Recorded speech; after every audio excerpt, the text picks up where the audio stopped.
Hello, hello, hello. I am Cheyenne Kramer, and I am here tonight with my good friend and business associate, Lorenzo King.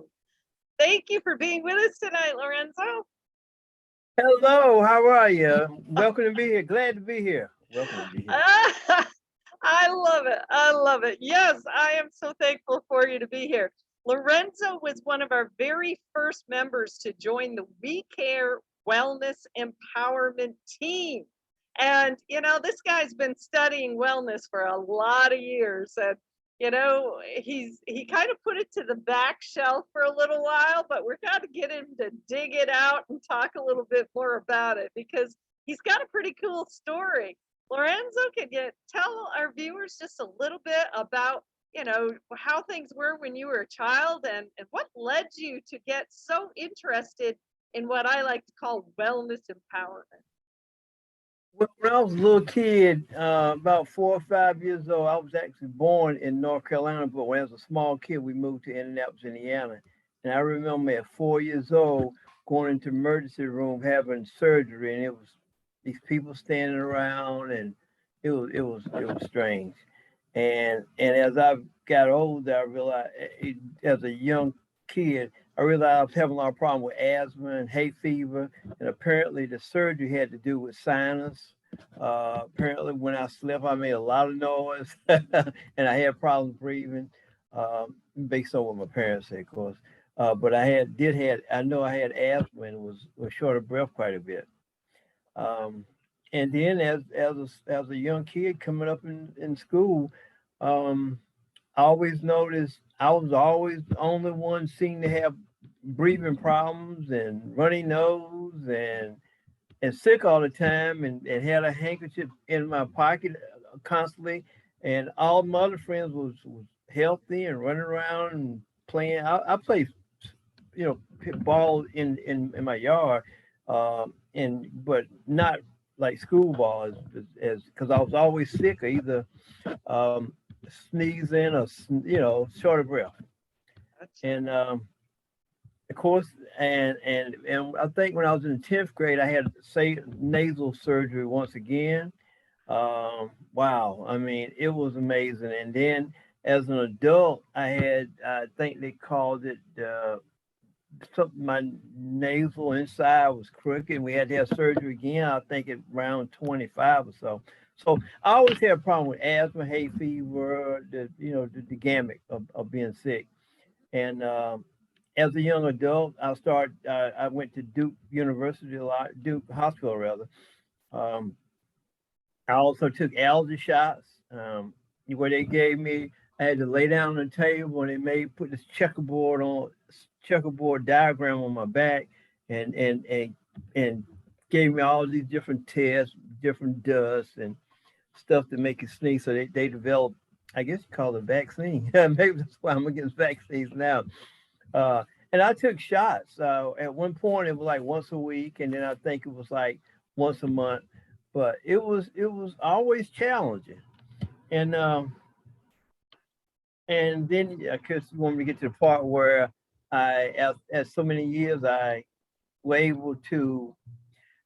In 2005, I went to a health and wellness workshop, and a gentleman was there speaking, and he talked about health and wellness, and he just taught me a lot about things I actually thought was strange, but I listened to him and I studied, and you know, 2 years later, at that point in time, before that, all my life I had always had a asthma pump, asthma inhaler.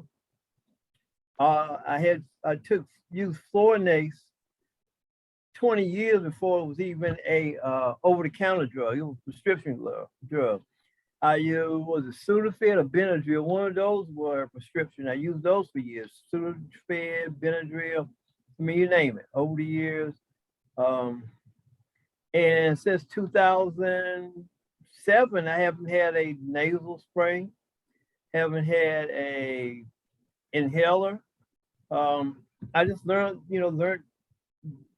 a lot by my body by paying attention to a mentor that taught me something about health and wellness something nobody else ever taught me. It's some, I mean, I went to the doctors so much when I was a kid. I mean, I was a regular. I mean, everybody knew me at the hospital. You know what I I mean? believe it. So, it's a blessing that